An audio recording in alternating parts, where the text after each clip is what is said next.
Welcome to आईयूपीएससी। दोस्तों, अब पढ़ेंगे कि क्या कांग्रेस में दिक्कतें आई थी और कैसे फिर उसको रिस्टोर किया गया कांग्रेस पार्टी को। क्योंकि बात ये थी दोस्तों कि हमारा जो 1952 में जो चुनाव हुआ, ठीक है, 52 से लेकर आपका 57 में भी कांग्रेस जीती और 1962 में भी हमारी कांग्रेस जीती थी। तो जो 3 हमारे जनरल इलेक्शन हुए थे, यहाँ पे लोकसभा में भी कांग्रेस का डोमिनेशन चलता था और राज्यसभा की बात करें तो यहाँ पे कांग्रेस का डोमिनेशन चलता था। और इसके बाद राज्यसभा लोकसभा हो गया और यदि आपको विधानसभा में बात करें तो यहाँ भी कांग्रेस का डोमिनेशन चलता था। 2-3 स्टेट को आप छोड़ दें तो जैसे ट्रावनकोर हो गया और केरला पहले से ही हमारा कम्युनिस्ट है, तो यहाँ पे तो 2-3 जगह छोड़कर पूरे राज्य में हमारी कांग्रेस की सरकार हुआ करती थी। लेकिन हुआ क्या कि 1964 में हमारे नेहरू जी जो करिज्मेटिक लीडर थे इंडिया के, उनकी डेथ हो गई। जब वो डेथ हो गई तो आप यहाँ भरोसा नहीं कर सकते कि 1947 से लेकर 1964 तक फॉरेन पॉलिसी, विदेशी संबंध, उसके साथ नायम बनाना, गुट निरपेक्ष दल बनाना, ठीक है, इसके बाद हमारी इकोनॉमी को एक नया दिशा देना, उसके बाद मिलिट्री रूल लगने नहीं देना हमारी कंट्री में, कोई उसका चांस ही नहीं, एलिमिनेट कर देना। तो ये सब करिज्मेटिक लीडर थे हमारे नेहरू जी। इतनी साल की राजनीति का उनको बहुत सारा फायदा मिला, नेशनल मूवमेंट का भी बहुत सारा उनको फायदा मिला। लेकिन जैसे ही मई 64 में उनकी डेथ होती है तो बहुत सारा सवाल हमारे इंडियन पॉलिटिक्स के सामने आकर खड़े हो जाते हैं और इंडियन जनता के सामने खड़े हो जाते हैं। एक बहुत बड़ा वाइट हमारे इंडियन पॉलिटी में आ जाता है। सवाल ये उठता है कि क्या अब नेहरू के बाद कौन, नेहरू के बाद क्या, डेमोक्रेसी क्या खत्म हो गई, क्या मिलिट्री रूल आएगा, जो यहाँ पे क्राइसिस हमारी चल रही है, जो हमारी यहाँ पे पॉवर्टी है, सोशल प्रॉब्लम्स हैं, इस सब का सॉल्यूशन क्या, ये प्रॉब्लम चल रही थी। बहुत सारे राइटरों ने अपना मत देना शुरू किया कि अब ये सही टाइम है मिलिट्री को कैप्चर कर लेने का, क्योंकि जैसे ही हमारा कॉलोनियां हटी थी हमारा एशिया और अफ्रीका से, तो वहां पे आपको देखने को मिलेगा कि बहुत सारी कंट्री में वन पार्टी रूल और बहुत सारी कंट्री में हमारा मिलिट्री रूल आ गया था। तो क्या इंडिया भी मिलिट्री से रूल किया जाने वाला था? क्योंकि यहाँ पे पावर का ट्रांसफर हो रहा था और पावर का ट्रांसफर यदि शांतिपूर्ण से नहीं हुआ, यदि वहां ब्लड शेड हुआ तो मिलिट्री आ सकती है, डिक्टेटर आ सकता है, वन पार्टी रूल आ सकता था। तो ये पावर का ट्रांसफर जब होता है, ये सबसे बड़ी एक ट्रांजिशन पॉइंट आती है, ठीक है। ब्रिटिश के कुछ अखबारों ने लिखा कि this is a good time to capture the Indian power by the Indian military. तो ये सब बातें आने शुरू हो गई थी। अब पावर किसको पसंद नहीं है, लेकिन थैंक्स टू सिंडिकेट, जो कांग्रेस की वर्किंग कमेटी थी, वहां पे सिंडिकेट था, बेसिकली इनफॉर्मल लोग थे जो हमारे कांग्रेस के ऑर्गेनाइजेशन को बांध के रखते थे, वो पूरा चलाते थे और पॉलिसी भी देखते थे कौन हमारे इंडिया के लिए सुटेबल है, उनको इंप्लीमेंट करने में सहायता करते थे। बेसिकली ये इनफॉर्मल ग्रुप थे सिंडिकेट के हमारे जो प्रेसिडेंट थे वो थे हमारे के कामराज साहब थे, साउथ इंडिया के। और इन्होंने जैसे ही नेहरू जी की डेथ हुई तो ये सारे एमपी और जितने कांग्रेस वर्किंग कमेटी प्लस जितने भी मेंबर ऑफ पार्लियामेंट थे, इन सबसे उन्होंने बात करी कि हाँ अब किसको पावर दिया जाए। तो सबकी आवाज एक तरफ से उठ रही थी कि लाल बहादुर शास्त्री को ये पावर दिया जाए, उनको प्राइम मिनिस्टर बनाया जाए। और शांतिपूर्ण ढंग से पीसफुल तरीके से हमारा पावर का ट्रांसफर हो गया और हमारे सेकंड प्राइम मिनिस्टर बन गए एलवी शास्त्री। ये एक ट्रांजिशन पॉइंट था इंडिया को जो स्मूथली निकल गया। अब थोड़ा डर कम हुआ कि हाँ कुछ हो सकता है, ठीक है। अब बेसिकली जो हमारे एलवी शास्त्री थे ये हमारे नेहरू के कैबिनेट में थे, उनके कैबिनेट में ही साथ साथ रहते थे। और इसके पहले ये इनके कैबिनेट में ये रेलवे मिनिस्टर थे, लेकिन जैसे ही रेलवे का एक्सीडेंट हुआ, तो आज कोई लीडर ऐसा कभी नहीं करेगा, रेलवे का एक्सीडेंट हुआ तो इन्होंने मोरल ऑब्लिगेशन लेते हुए इन्होंने कहा, इन्होंने रिजाइन कर दिया था वहां से रेलवे मिनिस्टर से, ओके। अब लेकिन किस्मत खराब थी हमारे लाल बहादुर शास्त्री साहब की। बेसिकली बात ये थी कि उस समय जैसे ही इन्होंने गद्दी संभाली तो जो काम पूर्व जन्म में इन्होंने किए थे पता नहीं उसी का इनको बदला मिल रहा था। पहला काम ये था कि तुरंत 1964 में गद्दी संभाली, 1965 में वार हो गया। 1965 में हमारा जब वार हो गया तो यहाँ पे आपकी इकोनॉमिक, आपको जो पैसा था, जो भी हम काम करना चाहते थे, जो अपना इंडस्ट्री में लगा रहे थे, ये हमको वार में डाइवर्ट करना पड़ गया। दूसरी चीज प्रॉब्लम ये आ रही थी कि जब 1962 में जो वार हुआ था हमारा चाइना से, तो जो इकोनॉमिक क्राइसिस थी ये भी आ गई 1965 में। उसके बाद और नहीं तो इससे भला क्या हुआ कि वहां पे हमारा मानसून फेल हो गया। अब मानसून फेल हो गया तो हमारा ड्रॉट और फूड क्राइसिस की प्रॉब्लम शुरू हो गई थी। ओके, तो ये सारी हमारी प्रॉब्लम क्रिएट होना शुरू हो गई थी। अब तब इनको लगा कि यार ये तो गड़बड़ है, वॉर भी चल रहा है 65 में और हमारे यहाँ फूड क्राइसिस भी हो रही है। तो उन्होंने बोला नहीं, जय जवान जय किसान, तुम लड़ाई करो हमारे फ्रंट पे और मैं यहाँ पे खेती करवाता हूँ किसानों से। उन्होंने बोला जय जवान जय किसान का इन्होंने स्लोगन दिया, नारा दिया। और उसके बाद यहाँ तक कि हमारा जो पार्लियामेंट है, पार्लियामेंट में भी खेती हुई थी, इन्होंने हल चलाए थे ताकि ये पूरा साइन जाए, दिल्ली से पूरे कंट्री में साइन जाए कि फूड क्राइसिस है, आप खेती अच्छे से कीजिए। ओके, लेकिन बात ये हुई जब हमारा 1965 का वार खत्म हुआ पाकिस्तान के साथ, तब ये ताशकंद में गए, तभी पीछे मैंने बताया उज्बेकिस्तान की वो कैपिटल है। वो जाने के बाद क्या हुआ कि वहां पे उनको दिल का दौरा पड़ा और डेथ हो गया। अब 1964 में जो वैक्यूम हमारा क्रिएट हुआ था, अब फिर क्रिएट हुआ वैक्यूम हमारा 1966 में। क्या अब कौन, एलवी शास्त्री के बाद कौन, क्या फिर वही मिलिट्री रूल, क्या वही प्रॉब्लम, क्या वही दिक्कत। तो एक बार हमारा रिजीम चेंज हो गया था और रिजीम चेंज करने में सबसे बड़ा हमारा प्लान लगाया था के कामराज, जो सिंडिकेट थी हमारी कांग्रेस की। इसके बाद जब 1966 में हमारा जब वाइड आया तो दो लोग बहुत बड़े कंटेंडर थे। एक मोरारजी देसाई थे जो हमारे बॉम्बे के सीएम थे, और दूसरा जो इंदिरा गांधी थी, बेसिकली हमारे कैबिनेट में थी, नेहरू जी के इंफॉर्मेशन एंड कम्युनिकेशन मिनिस्टर थी। ओके, फिर कामराज ने बोला कि नहीं, फिर उन्होंने बोला एमपी को बुलाया और एक सीक्रेट बैलेट लगाया गया। इनके बीच में काफी इंटेंस कंपटीशन था, मुरारजी में, ये आगे भी देखने को मिलेगा, और हमारा इंदिरा में, ये वो काफी इंटेंस कंपटीशन था कि अब कौन आएगा गद्दी पे। मुरारजी कह रहे थे मैं आऊंगा, इंदिरा बोल रही थी मैं आऊंगा। कामराज ने बोला रुको, ऐसे थोड़े होगा भाई, डेमोक्रेटिक पार्टी है और डेमोक्रेटिक चल रहा है तो डेमोक्रेटिक तरीके से हम करेंगे। तो पूरे एमपी ने सीक्रेट बैलेट में वोटिंग करी और 2/3 सपोर्ट एमपी ने करा कि हमारा लीडर इंदिरा गांधी होगी। ठीक है, अब देखिए दूसरी टाइम भी जब हमारा 1964 में पावर का ट्रांजिशन होना था, पीसफुल तरीके से हमारा ट्रांजिशन हो गया, तो अब 50% चांस खत्म हो गया था कि हाँ यहाँ पे कोई डिक्टेटर नहीं आने वाला है और यहाँ मिलिट्री रूल की संभावनाएं काफी हद तक कम हो गई थी। और ये चीज जो पीसफुल ट्रांजिशन हुआ था हमारे पावर का, ये दिखाता था कि हमारी डेमोक्रेसी, लोकतंत्र अब मैच्योर हो गया है। क्यों? क्योंकि 1892 से लेकर 1966 तक हमारे जो लोग थे ये डेमोक्रेटिक वे में रहना शुरू कर दिए थे, डेमोक्रेटिक तरीके से रहते थे। और 1975 में आपको पता चलेगा कि अब इंडिया विदाउट डेमोक्रेसी सर्वाइव ही नहीं कर सकता है। मतलब हमारी डेमोक्रेसी, वर्ल्ड चाहती है कि हमारा डेमोक्रेसी है, हमारे यहाँ डेमोक्रेसी मजबूरी है, अभी देना ही पड़ेगा। लोग इसके अंदर डीपली कमिटेड है डेमोक्रेसी के लिए। ओके, अब जैसे इंदिरा गांधी का जैसे एरा हम शुरू करते हैं, तो इंदिरा गांधी बेसिकली हमारी नई थी पॉलिटिक्स में, और इन्होंने केवल कुछ सालों तक सर्व किया था as a minister, information minister हमारे लाल बहादुर शास्त्री के कैबिनेट में। लेकिन देखिए बात ये हुई दोस्तों कि 1966 में 67 में चुनाव होगा जो बताऊंगा। 1967 में देखते हैं क्या इफेक्ट आया इंडिया पे। देखिए पहली बात तो इफेक्ट आएगा कि जो हमारा चाइना से वॉर हुआ इसका इफेक्ट आएगा। दूसरा 1965 में हमारा पाकिस्तान से वार हुआ, यहाँ पे इकोनॉमिक क्राइसिस तो आएगी ना। इकोनॉमी, जो वार होगा, बंदूक खरीदे जाएंगे, तोप खरीदे जाएंगे, कहीं से तो आएंगे। तो बेसिकली ये पैसा हम कहाँ पे डाइवर्ट कर दे रहे थे अपना, वार पे। तो वहां पे इकोनॉमिक क्राइसिस हमारी शुरू हो गई थी। ओके, हमारी इकोनॉमी फर्दर डिटेरियोरेट कर रही थी, और इसका खामियाजा जब हमारी इकोनॉमी डिटेरियोरेट करेगी, कम होगी, तो यहाँ बेसिकली क्या होगा कि हमारा इन्फ्लेशन, महंगाई बढ़ जाएगी, और महंगाई बढ़ जाएगी तो हमारा इसेंशियल जो कमोडिटी है इनकी प्राइस इंक्रीज कर जाएगी। इनका हमें बहुत ज्यादा खामियाजा भुगतना पड़ता है। तो जैसे ही 1967 का हमारा चुनाव होता है तो वहां पे एक पॉलिटिकल अर्थक्वेक आ जाता है।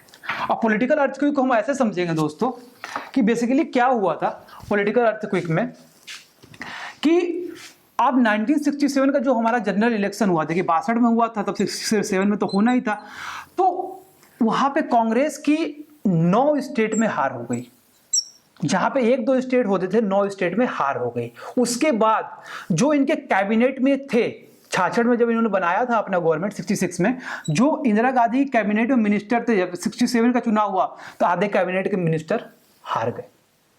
अब देख रहे हैं कि जो पार्टी 52 से लेकर 57 से लेकर 62 तक एकदम एक छत्र राज करती हुई चली जा रही है, लेकिन उसका 67 में क्या हालत करी जनता ने। क्यों? क्योंकि हमारा वार हुआ, इकोनॉमिक क्राइसिस आई, इन्फ्लेशन इंक्रीज किया, एसेंशियल कमोडिटी की प्राइस इंक्रीज कर गई, इसलिए बहुत सारा प्रॉब्लम शुरुआत हो गई थी। तो देखिए ना, पावर ऑफ डेमोक्रेसी। जब जिस किसी परिवार ने 1885 में कांग्रेस बनी थी और आज उसकी हालत यहां तक पहुंच गए थे, और 1991 के बाद तो हद ही हो जाएगी, और 2015 और 16 की बात करें तो फिर मोदी जी ने तो इनको लगा ही दिया है। This is the power of democracy, this is the power of A common man. अब जो इनकी आधा कैबिनेट हारी थी उसमें के कामराज साहब भी थे, जो हमारे तमिलनाडु से उन्होंने सीट लॉस्ट कर दी। उसके बाद इसके पाटिल साहब थे महाराष्ट्र से, वो भी पाटिल साहब भी हार गए। उसके बाद अतुल घोष थे बंगाल से, वो भी हार गए। और फिर के बी सहाय थे बिहार से, वो भी हार गए। और 9 जगह से ये स्टेट में इनकी मेजोरिटी नहीं थी बेसिकली। ये अब देखिए, जब 9 जगह पे नहीं थी तो मद्रास में बेसिकली हमारी एक सरकार आई जिसको बोलते हैं डीएमके। अब बात करेंगे कि डीएमके क्यों आई। डीएमके इसलिए आई कि एंटी हिंदी वो कैंपेन चला रहे थे। देखिए, बात ये हुई थी, जब हमारा कॉन्स्टिट्यूशन बन रहा था तो कॉन्स्टिट्यूएंट असेंबली में ये हुआ था कि हमारा लैंग्वेज को क्या रखा जाए। अब लैंग्वेज को, या तो लैंग्वेज तो देखिए हमारे यहाँ 22 लैंग्वेज है, मान्यता सबको मिली हुई, लेकिन जो हमारा एडमिनिस्ट्रेशन वर्क करना है, प्रशासनिक कार्य करने, वो तो किसी लैंग्वेज में करनी पड़ेगी ना भाई। इसके लिए तो लैंग्वेज डिसाइड करना पड़ेगा। तो बोला गया कि ठीक है, 1965 तक हम इंग्लिश और हिंदी को प्रेफर करते हैं। ठीक है, 1965 में क्या हुआ कि जो साउथ के स्टेट है ये हिंदी सीखेंगे और हमारा काम नेशनल लैंग्वेज हिंदी को बना दिया जाएगा। और जो हमारे तमिलनाडु वाले, ये लोग काफी संस्कृत इनको प्यारी है, तो ये बोल रहे थे कि भाई ये ऐसा करो कि हम लोग हिंदी को अडॉप्ट नहीं करेंगे, इंग्लिश को एज ए लैंग्वेज चलने दीजिए। तो ये काफी कैंपेन हमारा चल रहा था तमिलनाडु में। इस वजह से वहां की लोकल सपोर्ट मिला, सेंटीमेंट मिला, और डीएमके वहां पे जीत गई थी हमारी। और बेसिकली जो 9 जगह पे ये हारे थे जहां पे इनकी गवर्नमेंट नहीं थी, उसमें पंजाब था, हरियाणा था, यूपी था, एमपी था, बिहार था, वेस्ट बंगाल था, उड़ीसा था, मद्रास था और केरला था। अब देखिए, बात करते हैं। अब देखिए, ये इलेक्शन हारे क्यों, इतनी जगह प्रॉब्लम क्या आई। देखिए, उसका रीजन बता रहे हैं आगे, क्या रीजन था। पहली चीज, अभी आपको कुछ रीजन मैंने क्लियर किया, लेकिन आगे कुछ बताना जरूरी है। पहला रीजन था वार का इफेक्ट आया, बता दिया मैंने आपको। दूसरी चीज, हमारा मानसून फेल्योर हो गया, तो इसकी वजह से एग्रीकल्चर की प्रोडक्टिविटी कम हो गई, और जो भी हमारे पास मनी थी हम कहाँ पे डाइवर्ट कर दे रहे थे, मिलिट्री एक्सपेंडिचर पे, इनको मॉडर्नाइज करने के लिए। ठीक है, अपने यूनिटी को बरकरार रखने के लिए अपना मिलिट्री एक्सपेंडिचर वहां पे कर दे रहे थे, और जो भी अपना रिसोर्स था हमने मिलिट्री एक्सपेंडिचर पे डाल दिया। इसके बाद जब हमारे यहाँ महंगाई बढ़ी तो हमको अपना जो रुपया था इसको डिवेल्युएट करना पड़ा। हमने 5 रुपए से 7 रुपए पे हम इसको कर दिया। और जब पैसा हमने डिवेल्युएट किया तो यहाँ पे क्या होगा, महंगाई बढ़ जाएगी, इन्फ्लेशन इंक्रीज कर जाएगा। क्यों महंगाई बढ़ जाएगी? क्योंकि जहाँ पे हमारा जो चीज हमें 20 रुपए में मिल रही थी, जो चीज हमें 20 रुपए मिल रही थी, वो 20 रुपए से ज्यादा मिलेगी, जैसे 21 रुपए की हो जाएगी, 22 रुपए की हो जाएगी। तो जो इसेंशियल कमोडिटी खरीदने जाएंगे वो तो महंगा मिलेगा। तो ये प्रॉब्लम हमारी शुरू हो गई थी। ओके, और इस वजह से जब ये हमारा इन्फ्लेशन इंक्रीज कर गया, महंगाई बढ़ गई, होता ही हमेशा महंगाई बढ़ गई, तो प्रोटेस्ट हमारा स्टेट में शुरू हो गए थे। अपोजिशन पार्टी जो थी इसके फोर फ्रंट में थी कि नहीं, महंगाई बढ़ रही है, प्याज का दाम कम करो, आलू का दाम कम करो। और अपोजिशन पार्टी एंटी कांग्रेस के नारे लगाने शुरू कर दी थी। ठीक है, कांग्रेस पार्टी को। और उसमें फिर सोशलिस्ट पार्टी के नेता राम मनोहर लोहिया ने ये बोला था कि अब नॉन कांग्रेसिज्म होगा और कांग्रेस का पत्ता साफ होना हुआ। इसीलिए हमारा 1967 के चुनाव में कांग्रेस को हार खानी पड़ी थी। ठीक है, अब इसका देख कैसे रिवाइवल होता है, बताया ना शुरुआत में कि कैसे रिस्टोरेशन होता है, कैसे रिवाइवल होता है। अब देखिए, जो 9 स्टेट में हमारी सरकार जो बनी थी स्टेट गवर्नमेंट की, वो बेसिकली कोएलिशन की सरकार थी। उसमें कोई ये नहीं देख रहा था कि जनसंघ राइटिस्ट है, स्वतंत्रता पार्टी राइटिस्ट है, प्लस आपका सोशलिस्ट पार्टी राइटिस्ट है, ये कोई कुछ नहीं देख रहा था। सब मिलकर कोएलिशन बना लिए थे। जैसे कि मोदी जब बहुत उठने लगे थे तो बिहार में एक महागठबंधन हुआ था 2015 में, ताकि मोदी के रैली को, मोदी को रोका जाए। उसी तरह से वहां भी महागठबंधन हुआ था। आइडियोलॉजी की ऐसी की तैसी कोई आइडियोलॉजी नहीं, पहले कांग्रेस को रोका जाए। ओके, इस तरह से इन्होंने काम किया था। इसी के बाद हमारा एक डिफेक्शन वहां से शुरू हो गया था। तो एक आपका बहुत अच्छा नाम है, आया राम गया राम। तो बेसिकली क्या हुआ था, अभी पीछे आपको बताया कि 9 स्टेट में मेजोरिटी लास्ट कर गई थी कांग्रेस, तो हरियाणा भी उसमें एक हमारा स्टेट था, और वहां पे जो पार्टी थी यूनाइटेड फ्रंट थी। यूनाइटेड फ्रंट क्या कर रही थी कि उसको एक विधायक की कमी पड़ रही थी, तो एक रात के अंदर ही जो हमारे एमएलए थे उनका नाम था गयालाल। वो गयालाल पहले कांग्रेस में थे, फिर कांग्रेस से यूनाइटेड फ्रंट में आ गए उसी रात को, फिर यूनाइटेड फ्रंट से कांग्रेस में चले गए, फिर कांग्रेस से वो यूनाइटेड फ्रंट में आ गए। इस तरह से उन्होंने एक दिन में 4 बार पार्टी को बदला, इसीलिए इसको बोला जाता है आया राम गया राम। अब देखिए बात करेंगे कि हमारा कैसे स्प्लिट हुआ कांग्रेस पार्टी में। देखिए हो क्या रहा था कि आप शुरुआत से देखें तो 1964 में देखें या 1966 में देखें, 66 में देखें या 64 में देखें, तो जो भी हमारा पावर का ट्रांसफर हुआ था ये बेसिकली इनडायरेक्टली किसने करवाया था? सिंडिकेट ने करवाया था। अब जिसने भी पावर का ट्रांसफर कराया तो चाहेगा आप उसकी बात माने, एटलीस्ट तो माने। तो इंदिरा गांधी को प्रॉब्लम अपोजिशन पार्टी से नहीं थी, इंदिरा गांधी को सबसे ज्यादा प्रॉब्लम सिंडिकेट से थी। सिंडिकेट ये चाह रहे थे कि इंदिरा गांधी मेरी बात को माने, लेकिन इंदिरा गांधी वो मानने से इनकार कर रही थी। ओके, अब क्या हुआ कि इंदिरा गांधी बाद में कांग्रेस दो भागों में डिवाइड भी हो जाएगी, कांग्रेस हो और कांग्रेस आर। और इंदिरा गांधी ने फिर 1967 में बोला कि हमारा सोशलिस्ट पैटर्न है, तो हम इन्होंने 10 पॉइंट एजेंडा लेके आए, ठीक है, 1967 में। और बेसिकली ये जो एजेंडा था ये लेफ्ट विंग ओरिएंटेड था। तो इन्होंने बोला कि सोशल कंट्रोल होगा हमारा बैंक्स पे। इन्होंने जनरल इंश्योरेंस को नेशनलाइज कर दिया, उसके बाद सेलिंग कर दी अर्बन लैंड्स को, प्रॉपर्टी को, और पब्लिक डिस्ट्रीब्यूशन किया फूड ग्रेन को। ये सब पुअर ये काम कर रही थी, खाद्यान्न बंटवा दिया, फिर जनरल इंश्योरेंस को नेशनलाइज कर दिया। तो प्रो पुअर ये काम कर रहे थे ये लोग। अब एक मोड़ आता है जहां से डिवीजन आएगा हमारा कांग्रेस में 1969 में। हुआ क्या बेसिकली कि हमारे जो जाकिर हुसैन साहब थे प्रेसिडेंट थे उस समय, उनकी डेथ हो गई। और जब 1969 में जाकिर हुसैन साहब की डेथ हो गई तो उस समय 2 उम्मीदवार खड़े किए गए प्रेसिडेंट के लिए। पहला उम्मीदवार सिंडिकेट ने खड़ा किया एन संजीवा रेड्डी को, और दूसरा उम्मीदवार इंदिरा गांधी ने खड़ा किया वीवी गिरी को। वीवी गिरी साहब को इंडिपेंडेंट किया, और जो हमारे सिंडिकेट से जो हमारे एन संजीवा रेड्डी थे वो कांग्रेस के ओरिजिनल प्रत्याशी थे, ठीक है, कैंडिडेट थे। अब नॉमिनेशन के साथ ही जब नॉमिनेशन हुआ वीवी गिरी साहब का, उसी साथ ही में इंदिरा गांधी ने बोला कि नहीं, बहुत सारी उन्होंने पॉलिसी बता दी कि ये पॉलिसी हम लेके आएंगे आगे, वीवी गिरी को जिताओ। तो इन्होंने पॉलिसी क्या ले आया कि हम ऐसा करेंगे, जो प्रीवी पर्स है इसको हम एबॉलिश करेंगे, आगे आएगा प्रीवी पर्स, और नेशनलाइज करेंगे बैंक को। ये पॉलिसी लेके आए। और उसके बाद सिंडिकेट ने व्हिप भी जारी किया, बोला सबसे सारे एमपी को, भाई एन संजीवा रेड्डी को वोट देना, एन संजीवा रेड्डी को वोट देना। लेकिन इंदिरा गांधी ने बोला नहीं, अपने इच्छा अनुसार दो, कंसेंसस पे वोट दो। और वोटिंग हुई तो एन संजीवा रेड्डी हार गए और वीवी गिरी जीत गए हमारे।